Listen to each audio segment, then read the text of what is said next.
Project White Oak, Project Tree, Project Sandy. Top secret negotiations are going on behind the scenes. Kershaw County is going green if the sun shines. Sunshine, transparency, not in these days.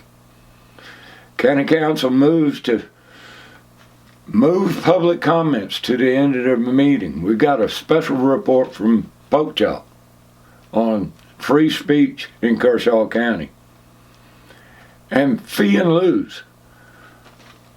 Fees and lieu's of taxes. Feelots is what they call them. And what does it mean? These are, again, secret negotiations and tax incentives like Scout Motors and Boeing.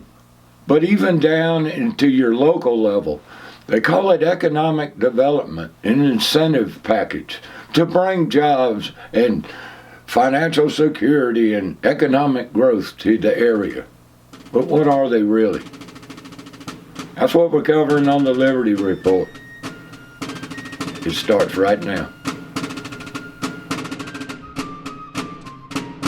If a government claims a right, and then their claim is that they derive these rights from the people. Right. Well, how can people give a group rights that they don't themselves have? To steal from each other. Right, if we can't tax people, like I can't tax you, where exactly does government derive this right from? And once you come to, you realize that the goal ought to be as voluntary a society as possible. Now, how exactly you achieve that, how far you can push that is debatable, but certainly that should be the goal. That if government is providing a service for you, well then why does it need to be provided by force?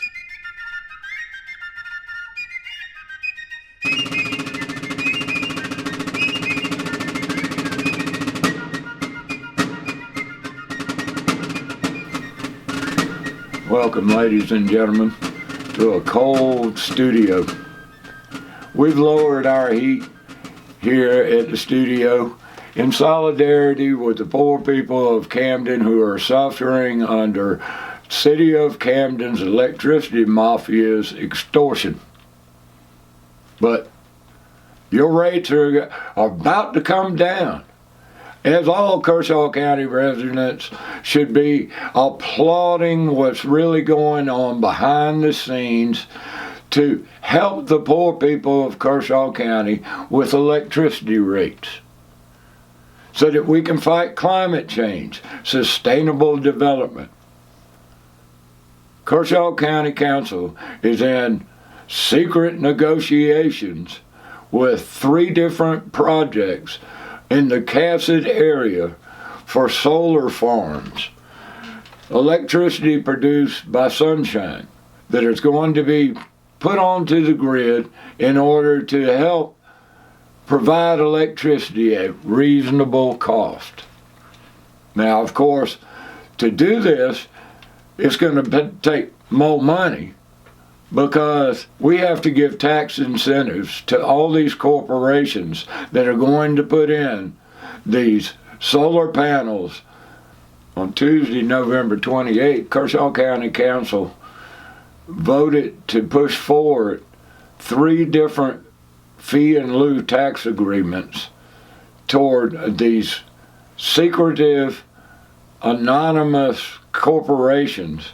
And they always call it these wonderful code names. In this case, it's Project White Oak, Project Tree, and Project Sandy. And during the county council meeting, now these negotiations are always kept, the public are left out of it and kept in secret, but under the guise of the corporations don't want any of their competitors to know anything about it. And the government doesn't want any other governments to know about it so that they don't provide other businesses with or other governments with that information. In other words, they're both competing against government and business. But is that completely true at all? all your governments now play this game of fee in lieu of taxes. And so now they're all competing on who can give away the most to whoever. So they don't want anybody there. And then the businesses don't want anybody there either, because another business might swoop in there and get a better deal. But in the end, the taxpayers are the ones that pay for everything. But this is the mixture of business and government, which is the very definition of fascism, as Mussolini called it, or the best is corporatism, where the people are just workers on the plantation of the corporation run by the government. And that's what we have today. And this is what Kershaw County Council is moving to do with these feedlots. And then, as they do all their approvals and all, the people are left out of it until the third reading, when it's finally revealed who the corporation is and a lot of the details. It'll be 15, 17, 20, 30 pages of legal gobbledygook to figure out what they're actually getting. And the public is never fully informed because they don't tell you what would have been. Like if that corporation would have come in there and done whatever it's going to do, making widgets or putting in a solar farm, what would they do? How much taxes would they have to pay over the period of this feedlot? They never give you a comparison. They just tell you this is the fee that they're going to pay, not what would have been. So even that is kept kind of in secret. Many of Kershaw County councilmen have talked about transparency in government and how they're trying to be open and transparent with everything. Jimmy Jones has been one that has talked about transparency over and over again. But these secret feedlot deals are somewhere that all of them agree that we have to have this secrecy. But in doing our investigation on all this, we came across the Nerve. The Nerve is the media outlet for a think tank, a libertarian think tank called the South Carolina Policy Council. And they have a wonderful article pertaining basically to all these secret deals that go on at the State House and then down to the local level, shedding light on South Carolina's murky corporate welfare system. And it talks a little bit about the Scout Motors deal over in Blythewood. The South Carolina might be a conservative, but is it a free market state? It's an open question after the South Carolina legislature this year used $1.3 billion in public funds to recruit a single company, Scout Motors, to Richland County. South Carolinians, worst of all, the deal occurred without any real public input. In fact, it was only revealed 2 weeks before it was passed. South Carolinians deserve far better.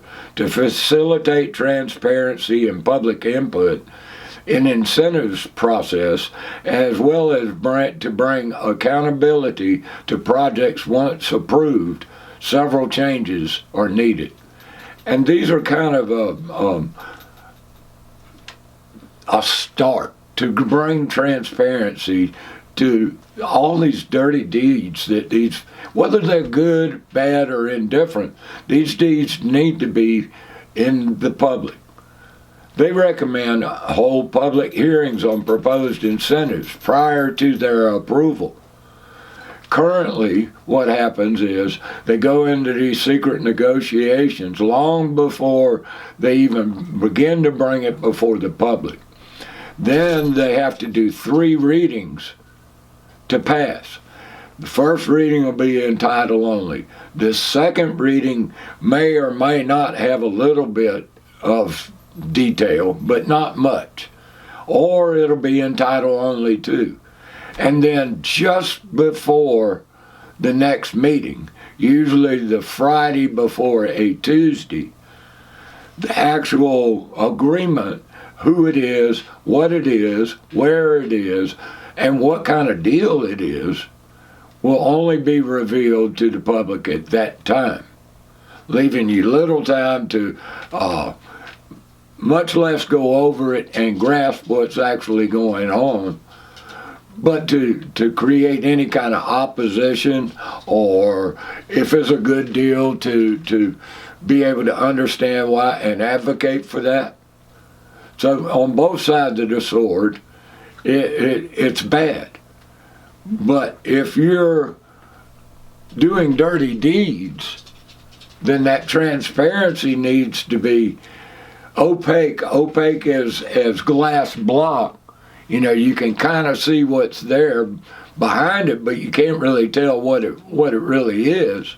Nancy Pelosi said we have to pass the bill in order to be able to see what's in it. And this is the same thing.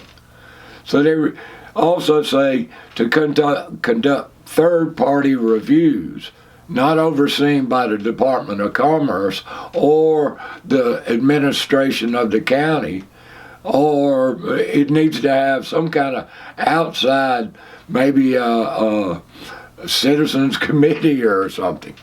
But the transparency needs to be there.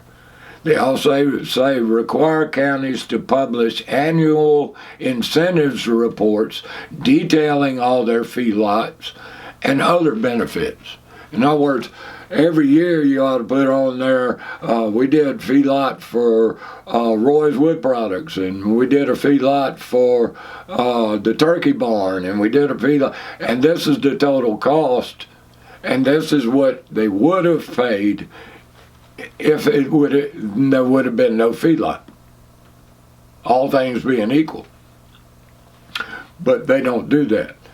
What we're advocating, what they're advocating, and what we advocate here at the Liberty Report is if we're going to have government, and the government is by and for the people, then the people need to have all the access to everything. We'll leave a link to this article in the description. Please go and read it and see if it makes any sense to you. As they go on to say, a proper advance hearing on each project should give clarity on all the proposed incentives, the immediate and long-term taxpayer cost, the number of full-time jobs to be created, and specifically whether they're direct or indirect. And that's a critical thing. The bamboozle of the Scout Motors is there's very few actual new employees, and all the subs that may service that are already in business are counted as employees. The total planned private investment and minimum investment required to receive the incentives, a summary of pending requests for proposal, a written wish list commonly submitted by the companies. So we want to know what the companies ask for and what we're going to give them, so we can compare. Let's see what kind of deal, what kind of horse trading you guys do. The exact location of the project, where the hell is it? You don't ever reveal it to the end. And then clawback or repayment for stuff that they don't do. A lot of times they don't do the stuff and there's no penalty. We don't get any clawback back. Or if there was written into the agreement, the government doesn't do that. The corporation just moves out. These are the things that we need to have for transparency. And I don't hear a single councilman up there talking about it. I don't hear them I want more transparency, and I don't like an executive session for this and that. Now, Jimmy Jones, I will give him that. He talks the talk, but when it comes to all the feedlots and all this, where are you now? Where are you now, Jimmy Jones? Where are you now, any of you county councilmen wanting this transparency? Transparency in government. It doesn't matter the incentive of a business, and it doesn't matter the incentive of that government. The people have to have transparency. Shed light, sunshine. Just like it powers a solar panel, it powers freedom and liberty and self-governance and holding your government accountable. In our next story, in an unprecedented move on November 28th, Kershaw County Chairwoman Katie Gwynn made a move to the agenda which moved the public comments from the fifth item of the meeting, right at the beginning of the meeting, to all the way at the end, right before council briefings. Public comment has been moved before for various reasons, but the reasons were for baseball teams and such as that, so that they could go ahead and get their award and all, and then leave when the county starts to do business. But this unprecedented move has people asking questions about free speech. To give us the details, our star reporter Pokechop has been doing an investigation. And does all this relate to the dumpster fire in the Empire of Lies? The meeting of November 28, 2023 had some surprises as the chairwoman changed the way that the agenda was going to be used. As you can see here, usually it's the call to order, the invocation, the pledge of allegiance, the adoption of the agendas, and then the public comments. And then all the other stuff comes after that. But on November 28th, Chairman Katie Gwynn moved the public comments to the other end down there around where everything else had been done except for the council briefings. So she took number 5 and moved it all the way down to number between 11 and 12, don't you know, right there. Now why did she do that? Let's listen to what Katie Gwynn tells us what she did it for. All right, I'm going to move things around a little bit so we can get some of our business dealings out of the way. I'm going to move item number 5, public comments, to right after item number 11, right before our council briefs. So it's because we got a lot of other business and everything, you know, and I guess it's going to take a terrible, terrible lot of time. And what is interesting is there was only one person that ever signed up for it that night, and his name was Tom Webb. Nobody else signed up for it. But how can she do that kind of thing? Just move stuff around like that and everything. Well, guess who comes to ask about that? It's Jimmy Jones. Go ahead there, Jimmy Jones. Chair, would you give by what authority you're doing that so the public will know? Yes, absolutely. Section 2.5, order of business. Bravo, adoption of agenda. The order of business on the agenda may be varied if required by the chairperson. Thank you. So basically, Jimmy Jones say, you can move it around wherever you want because of whatever reason you want and everything else. And, you know, we are very busy and all that. So they moved it. But why did they move it? Now, as we reported last last Liberty reports on the last meeting. The last meeting, Katie Gwynn said that she was going to be at a court hearing for the dumpsters at the food line in Lugoff.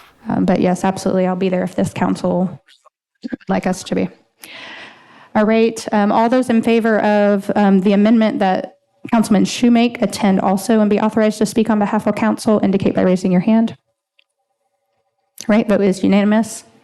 And motion to authorize myself to speak on behalf of the council at the hearing, indicate by raising your hand if you support that motion.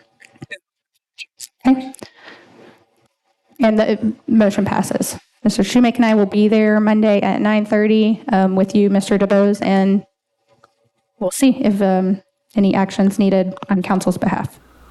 Well, we know that she never did show there, and we reported that she said that she was at a COG meeting, a big old summit and everything, and it turns out she was there at a big old summit.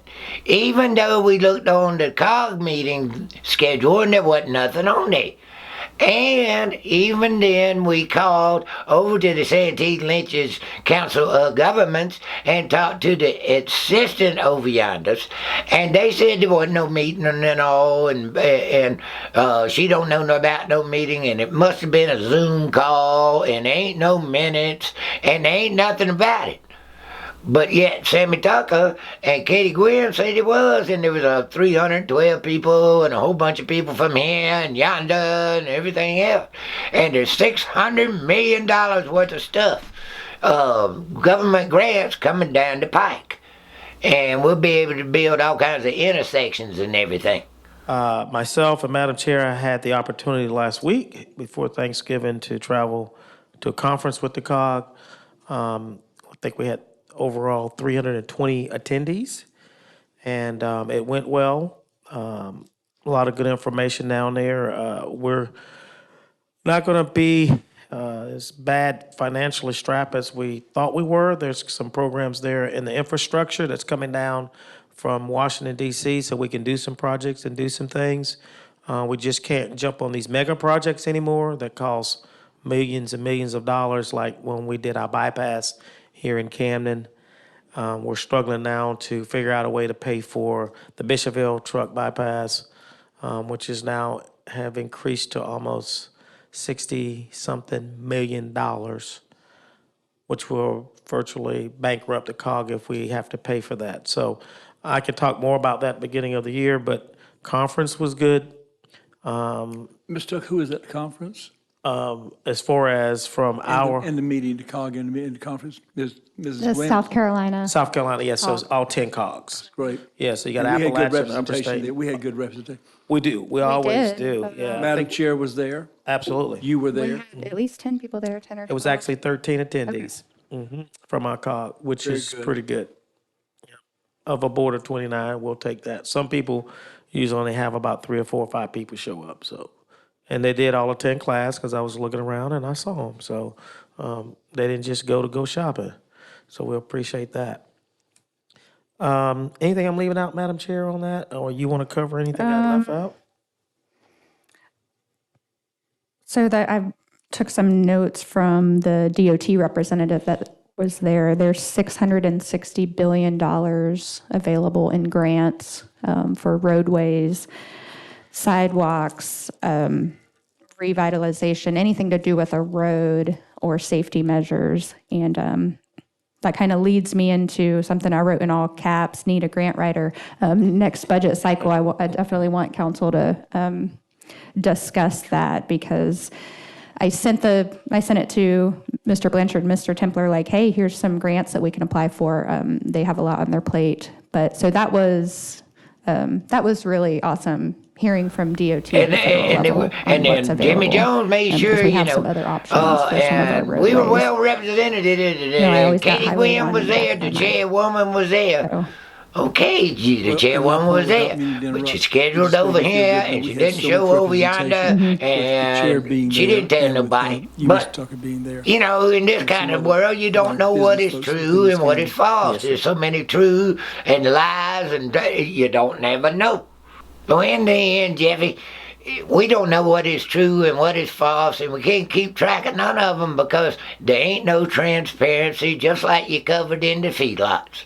Anyway, that's the report. There's a pork chop reporting for the Kershaw County Liberty Report. See y'all later.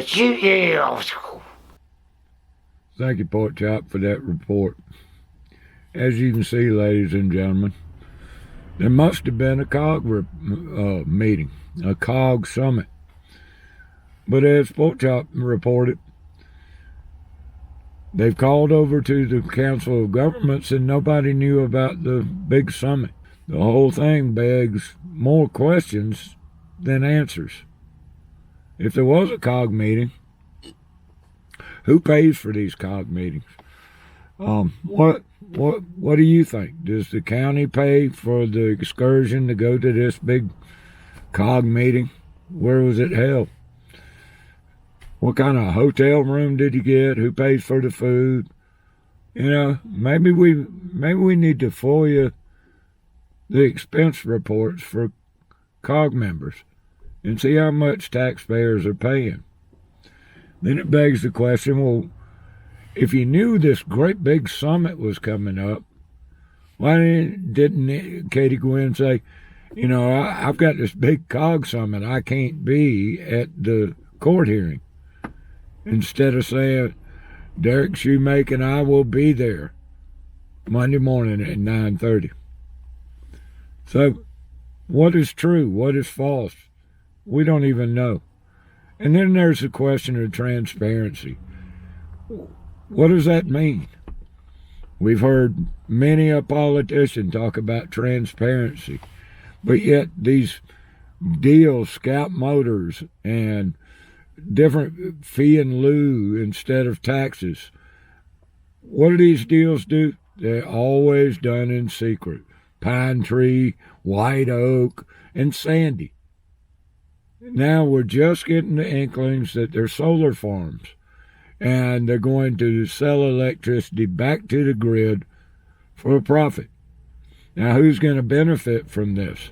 The county apparently is going to benefit somewhere around $2,500 per megawatt. Now apparently this is being renegotiated before third reading, and I would suspect that that fee is going to be lowered a significant amount. So who benefits?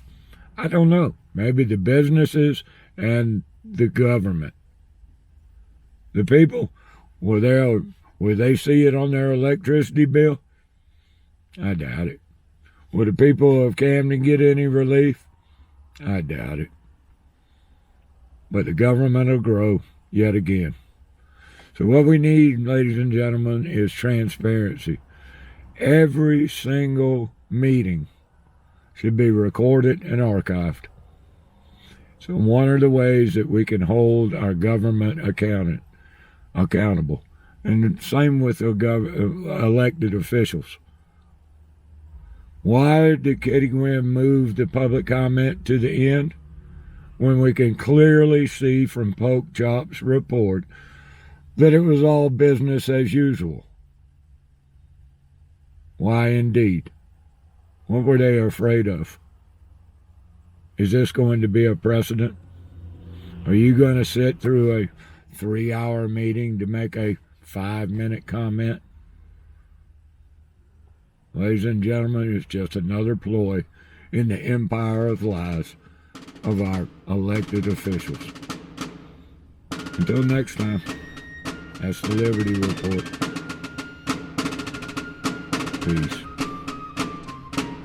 If a government claims a right, and then their claim is that they derive these rights from the people. Right. Well, how can people give a group rights that they don't themselves have? To steal from each other. Right, if we can't tax people, like I can't tax you, where exactly does government derive this right from? And once you come to, you realize that the goal ought to be as voluntary a society as possible. Now, how exactly you achieve that, how far you can push that is debatable, but certainly that should be the goal. That if government is providing a service for you, well then why does it need to be provided by force?